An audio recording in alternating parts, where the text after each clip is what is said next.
pelibatan partisipasi masyarakat itu sangat penting. Alhamdulillah Bawaslu RI sebagai lembaga yang bisa membuat aturan dan menggelontorkan program itu sangat memperhatikan masukan-masukan dari para pihak termasuk dari kami. Kalau boleh kami sampaikan bekerja sama dengan Karang Taruna. Kalau di sampai di level itu ya, Mas. Sampai di level desa. Kami melatih Karang Taruna untuk menjadi pengawas partisipatif. Kalau bicara ngapunten politik uang itu kebersamaan yang harus menjadi bersama-sama. Baik. Karena ketika itu tidak dilakukan oleh tim kampanye, tidak dilakukan oleh peserta kampanye, tidak dilakukan oleh yang bersangkutan sendiri atau pelaksana kampanye, akan sulit untuk ditindak. Betul. Yang lebih penting sebenarnya adalah kesiapan kami itu langkah-langkah pencegahan. Langkah-langkah pencegahan, karena sekali lagi menindak itu jauh lebih banyak memakan tenaga, terus kemudian energi dan sebagainya daripada kita mencegah.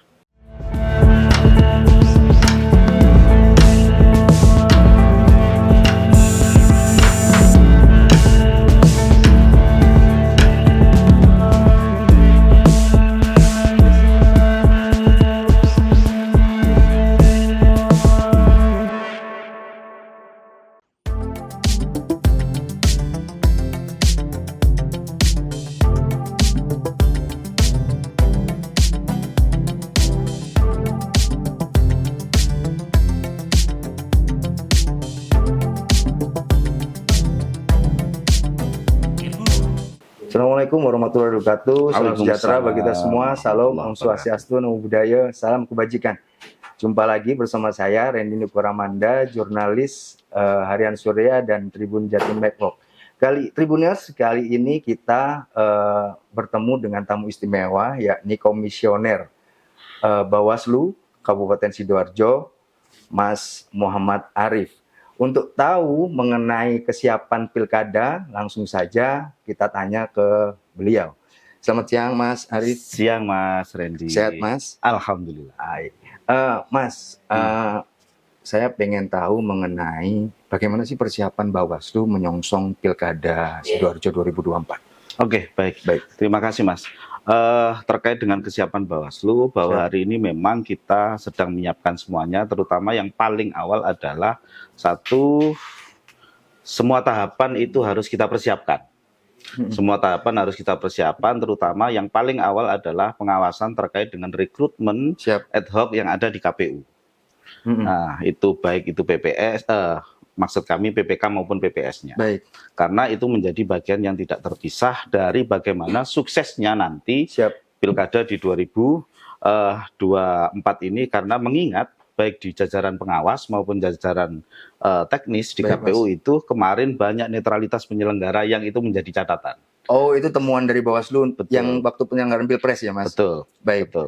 Kalau untuk saat ini tahapan yang sedang dijalani Bawaslu, tahapan yang sedang dijalani sama. Yang pertama adalah itu mempersiapkan pengawasan tersebut. Yang kemudian kedua adalah menyiapkan ad hoc-nya. Jadi kami pun di fase ini mulai tanggal 23 sampai tanggal 27 besok itu melakukan evaluasi terhadap kinerja existing Panwascam dalam rangka untuk apakah kemudian ad hoc kami Panwascam itu akan dilanjut atau tidak. Kalau kemudian dalam evaluasi itu tidak, maka kami akan buka rekrut ulang sebagaimana kebutuhan yang ada. Jadi mekanisnya begitu. Ketika sudah terpenuhi, tentu kami juga dari awal yang perlu kami siapkan adalah bagaimana kesiapan pemerintah daerah, memastikan kesiapan pemerintah daerah menyiapkan, memfasilitasi terhadap Bawaslu ini bagaimana keberlangsungan pilkadanya.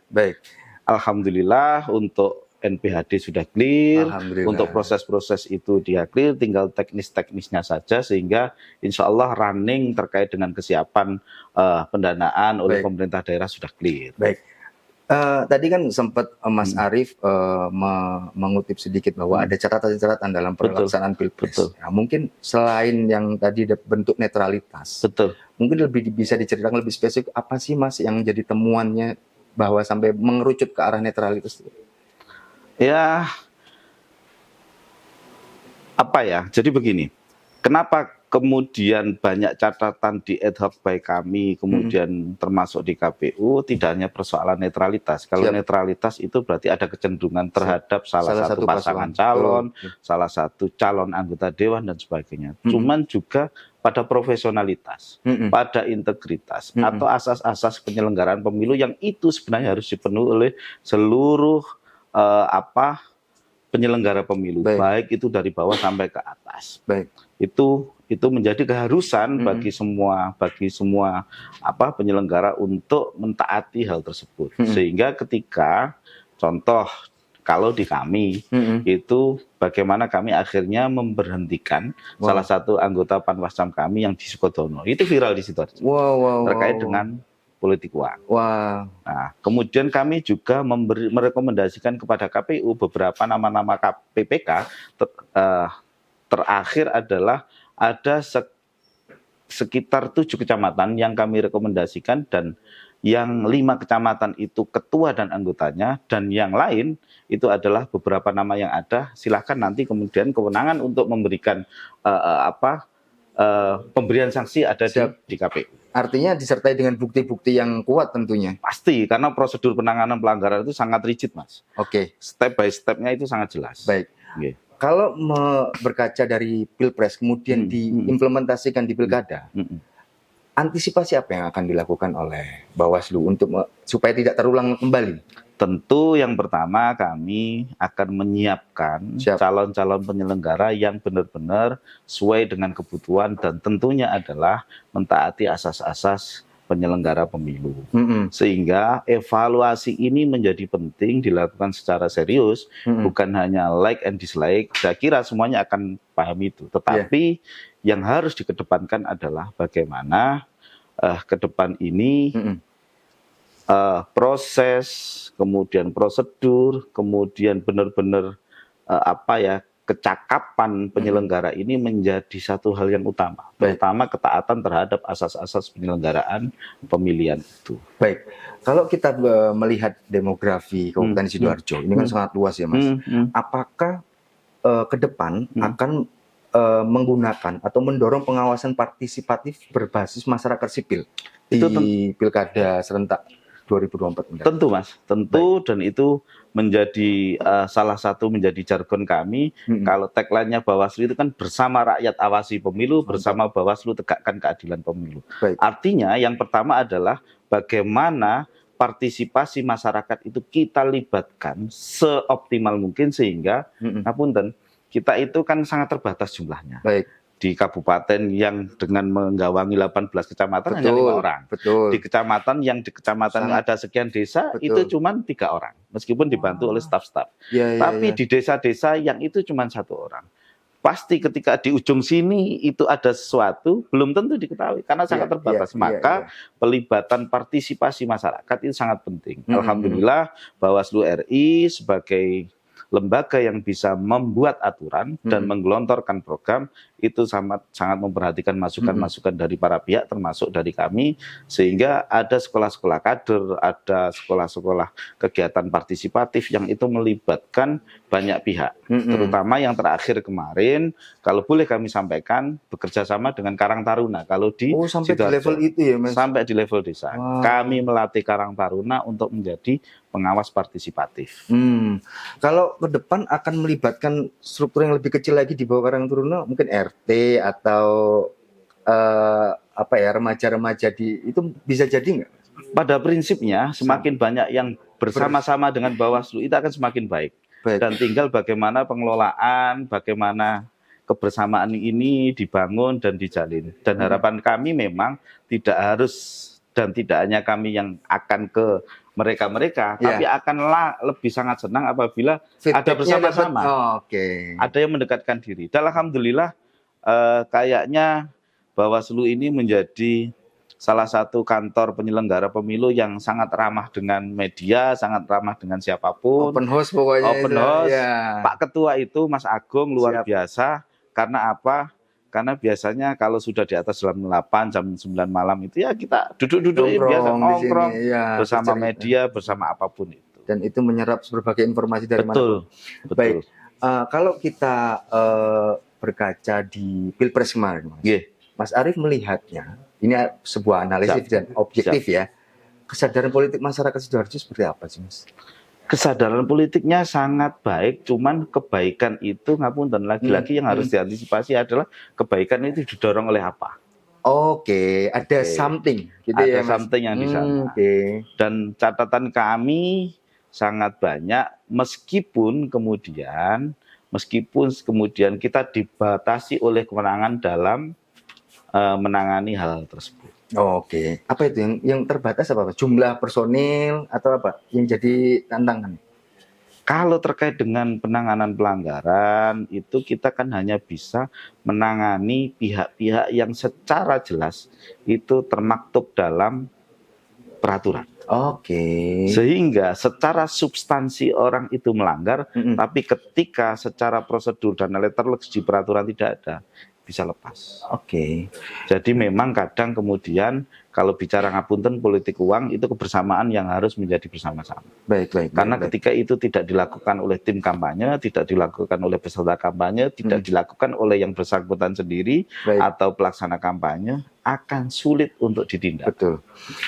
Sebagai orang awam saya sendiri juga kadang bingung mengkategorikan pelanggaran pemilu itu seperti apa.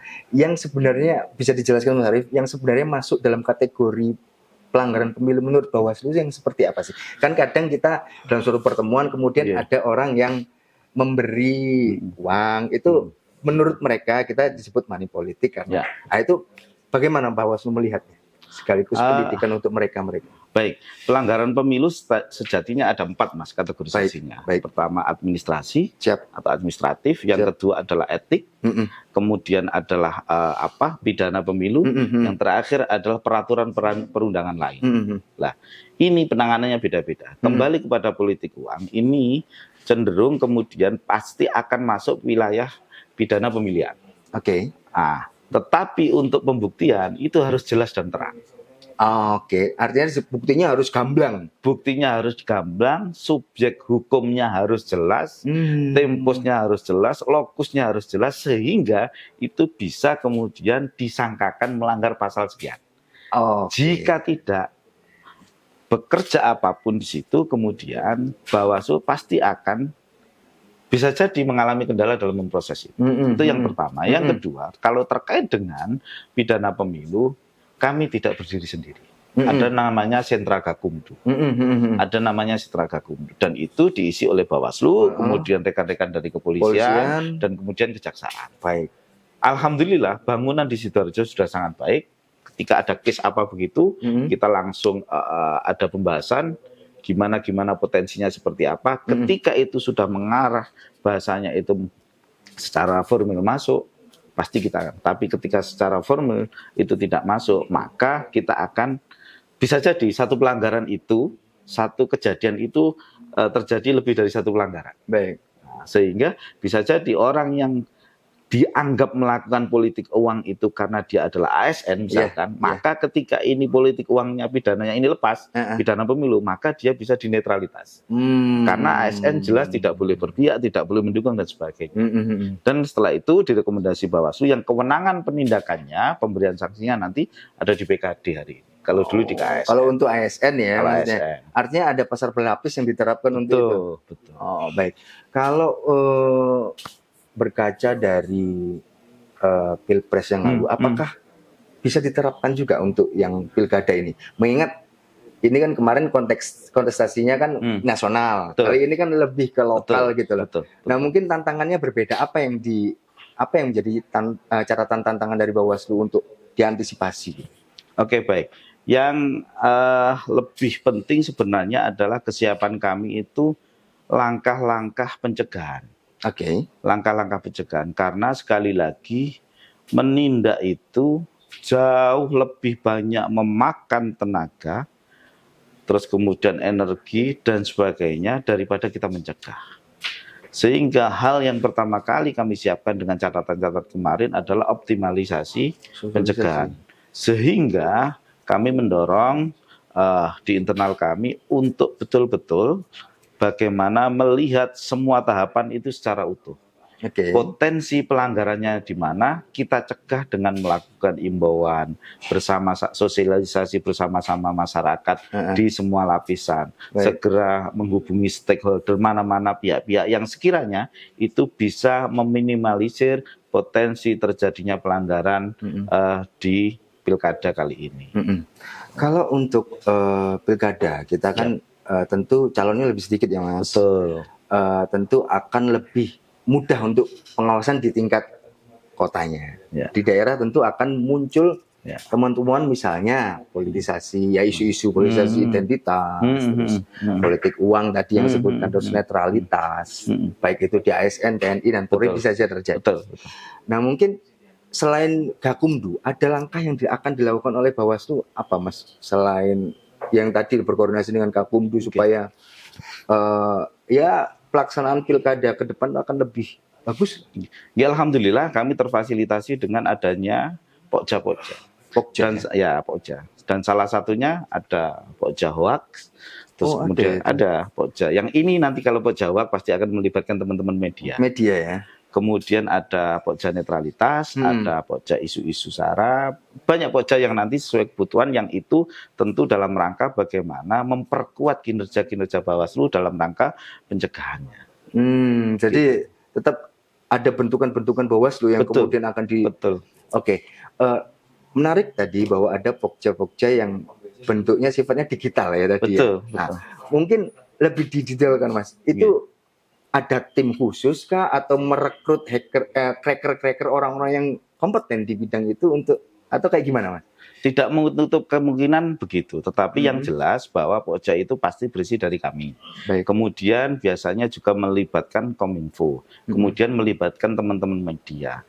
Dan jika perlu kemudian itu mengarahkan selama perjalanan ini sebelum membentuk Pokja kan karena hubungan baik kami dengan kepolisian, terutama di Reskrim itu yang sebagai anggota Gakumdu, kita bisa melihat kira-kira di teman-teman cyber itu menemukan apa. Biasanya kalau ada sesuatu yang sehingga itu report ke kami. Sehingga sangat mungkin kemudian nanti akan melibatkan yang begitu-begitu itu. Sehingga harapannya, karena kalau sudah hoax, sudah ini, kemudian ke black campaign, itu kan nanti yang masuk kan ketentuannya kan pidananya. Oleh karenanya sekali lagi pencegahan ini menjadi garda terdepan. Bagaimana secara bersama-sama dengan stakeholder yang ada bisa bersama-sama dengan Bawaslu untuk melakukan pengawasan pemilu ini secara optimal di sini. Karena apa? Sekali lagi dampak gesekan pilkada itu lebih besar daripada pilpres. Itu tadi yang saya maksud. Betul. Karena apa? Skupnya lebih kecil. Betul. Orang per orangnya, pendukung-pendukungnya setiap hari hampir ketemu juga. Dan ya kita kenal juga kan, gitu bisa jadi.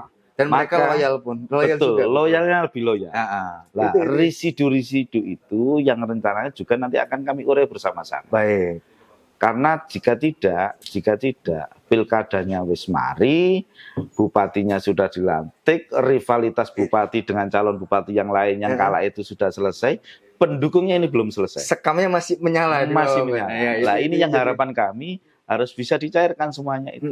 Makanya guyonan kami kalau sama teman-teman tim itu, gawe ini mek sedino. Serius iku ya sedino iku. Sampai menang, dan makanya harapan kami deklarasi siap menang siap kalah itu juga diikuti dengan deklarasi siap patuh. Itu terkait dengan peraturan. Baik Mas, saya ini mungkin terakhir saya kasih waktu 1 menit, mungkin Mas Arief ada yang mau disampaikan ke Tribuners untuk mungkin pesan untuk pelaksanaan pilkada Sidoarjo ke depan. Monggo Mas. Oke, baik, terima kasih kepada penggemar, pengikut,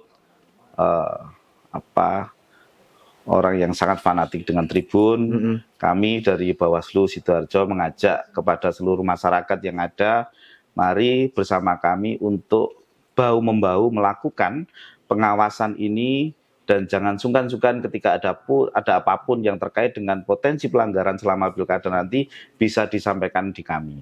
Insya Allah Bawaslu ini 24 jam buka. Nomor kontak kami juga 24 jam bisa dihubungi, sehingga sekali lagi jargon kami, tagline kami bersama Bawaslu awasi pemilu, bersama rakyat awasi pemilu, dan bersama Bawaslu tegakkan keadilan pemilu, itu bukan hanya sebagai jargon, tapi secara bersama-sama bisa kita wujudkan dalam rangka menjaga marwah demokrasi di Indonesia, mulai dari atas sampai bawah itu betul-betul terjaga dan betul-betul mengedepankan demokrasi Pancasila. Sehingga sekali lagi, gotong royong bersama dalam melakukan pengawasan pemilu dengan seluruh stakeholder yang ada, terutama masyarakat di Sidoarjo ini menjadi kebutuhan bagi kita bersama dalam mewujudkan pilkada yang berintegritas. Mantap. Terima kasih. Baik Tribunnews, itu tadi bincang istimewa kita bersama Komisioner Bawaslu Sidoarjo, Mas Arief. Semoga bisa diambil manfaat dari bincang kita ini. Sekali lagi, saya Randy Nukuramanda pamit. Assalamualaikum warahmatullahi wabarakatuh.